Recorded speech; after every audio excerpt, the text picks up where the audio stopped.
پریشانی کی بات یہ ہے کہ اسلام کے احکام اتنے مشکل نہیں ہے جتنا انحراف مشکل ہے۔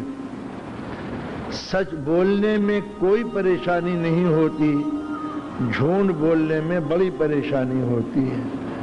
اچھی غذا کھانے میں کوئی پریشانی نہیں ہوتی، مگر الٹی سیدھی غذائیں کھانے میں زیادہ پریشانی ہوتی ہے۔ یہی شیطان کی سب سے بڑی خوبی ہے کہ وہ اپنے مال کو اتنا ڈیکوریشن کر کے سجا کے پیش کرتا ہے کہ اس کی تلخیاں ہمیں لذیذ معلوم ہوتی ہیں اور اسلام کی شیرینی ہمیں تلخ معلوم ہوتی ہے۔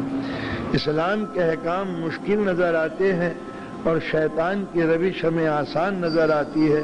یہ انسان کی بدبختی ہے، اس کے علاوہ کیا کہا جا سکتا ہے؟ تو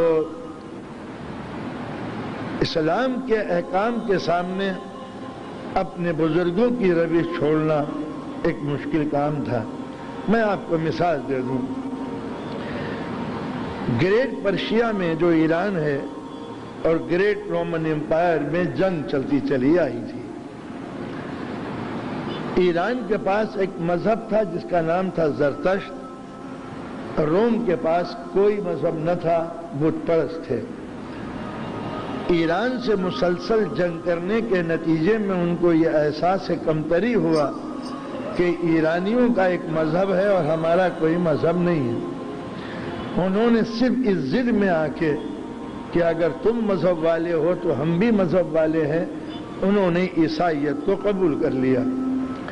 آپ کو معلوم ہے کہ یورپ کے لوگ جب برف گرتی ہے دسمبر کے زمانے میں تو کارنیوال مناتے ہیں، اور یہ زیادہ تر آریوں کی رسم ہے جو ہندوستان میں، ترکی میں، ایران میں اور یورپ میں، جرمنی میں یہ ایک ہی نسل ہے۔ یورپ سے لے کے انڈیا تک آریہ قوم، اور ان کی رسمیں بھی شروع میں ایک تھی، بعد میں بدلتی چلی گئی۔ ہندوستان میں ہولی ہے، ایران کے اندر نوروز ہے، یورپ میں کارنیوال ہے۔ یہ نئے موسم پہ خوشیوں کا زمانہ ہوتا ہے۔ رومن امپائر نے کرسچینیٹی تو قبول کر لی، مگر دسمبر کے زمانے میں ان کا کارنیوال ہوتا تھا، برف کا تہوار، اور یہ یورپ والے بڑے شوق سے اس کو مناتے تھے۔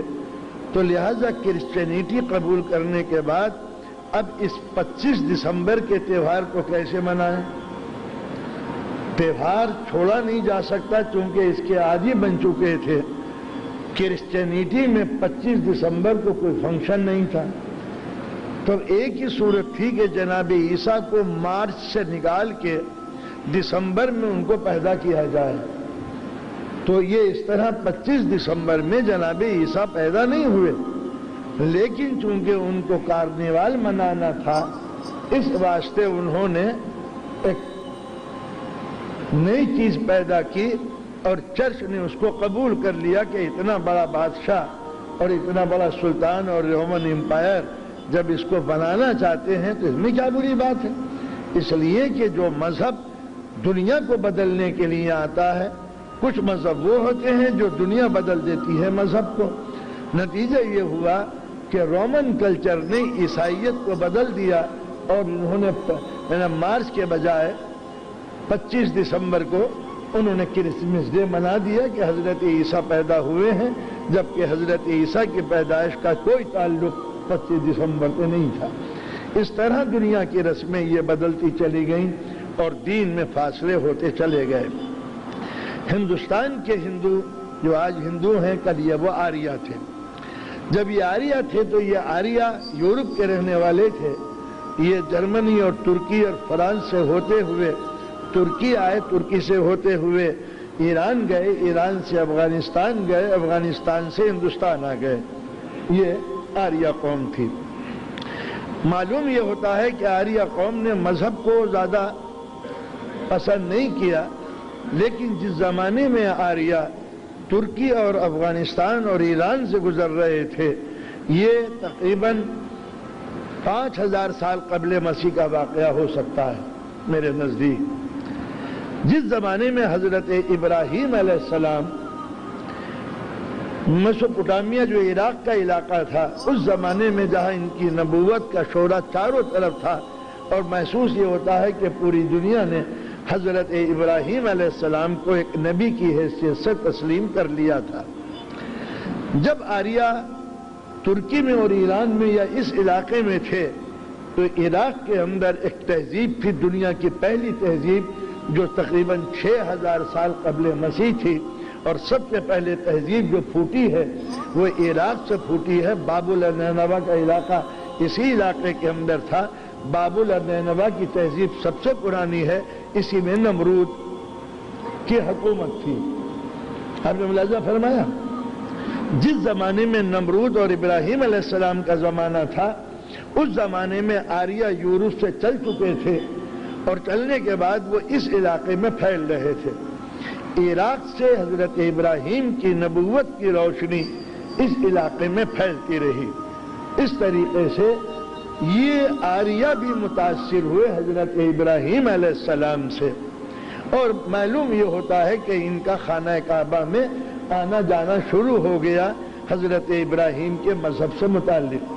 آپ کو علم ہونا چاہیے کہ خانہ کعبہ کی تعمیر جن پتھروں سے ہوئی وہ کوہ قبیس کے علاقے کے پتھر تھے جو خانہ کعبہ کے چاروں طرف پھیلا ہوا ہے۔ وہاں پہلے مسجد ہلال تھی، بعد میں وہ مسجد بلال بن گئی، اب وہ مسجد ٹوٹ کر شاہ فہد کا محل بن گئی۔ کالے رنگ کا جو ایک پیلس بنا ہوا ہے جس میں بیٹھ کے شراب پی کے سارے نظارے دیکھے جا سکتے ہیں کہ کس طرح بیوقوف مسلمان حج کر رہے ہیں۔ یہ شہزادگان امریکہ کے، باہر کے یورپ کے شہزادوں کو بلا کے وہاں پر مزے اڑاتے ہیں، تماشا دیکھتے ہیں وغیرہ وغیرہ۔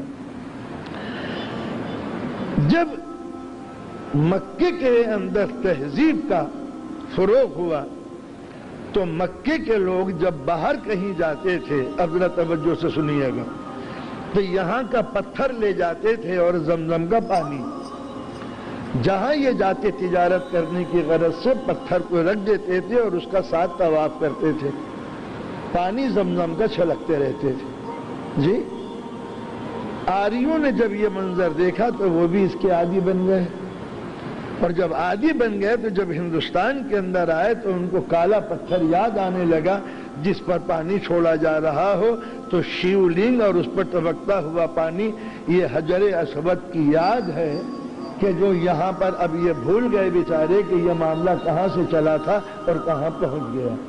کیونکہ جس قوموں کے اندر رسموں کا رواج زیادہ ہو جاتا ہے اور اصل پر نظر نہیں رکھتے تو وہ اصل ختم ہو جاتی ہے، رسم اصل کی جگہ آ جاتی ہے، اور وہ یہ سمجھتے ہیں کہ اصل چیز یہی ہے، لہذا بکروں کی قربانی ان کے یہاں ہوتی تھی۔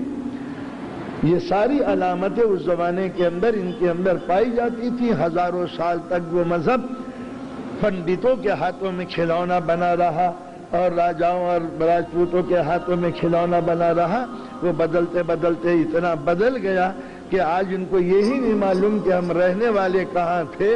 ہندوستان کی روش کہنے کا منشا صرف یہ ہے کہ جب قومیں رسموں سے لپٹ جاتی ہیں اور حقیقتوں کو چھوڑ دیتی ہیں تو پھر رسم مذہب بن جاتی ہے، مذہب غائب ہو جاتا ہے۔ اس لیے قرآن مجید کا یہ حکم ہے کہ فَأَقِمْ وَجْهَكَ لِلدِّينِ حَنِيفًا، آپ کے چہرے ہمیشہ دین حنیف کی طرف لگے رہیں، ایسا نہ ہو کہ دین حنیف سے ہٹ کر آپ رسموں کے پیچھے چلنے لگیں، جس کا نتیجہ یہ ہوتا ہے کہ مذہب جو فائدہ پہنچانا چاہتا ہے وہ فائدہ نہیں پہنچ پاتا، اور رسموں کی بنا پر جو نقصانات ہوتے ہیں وہ نقصان قوم کو ہوتے رہتے ہیں۔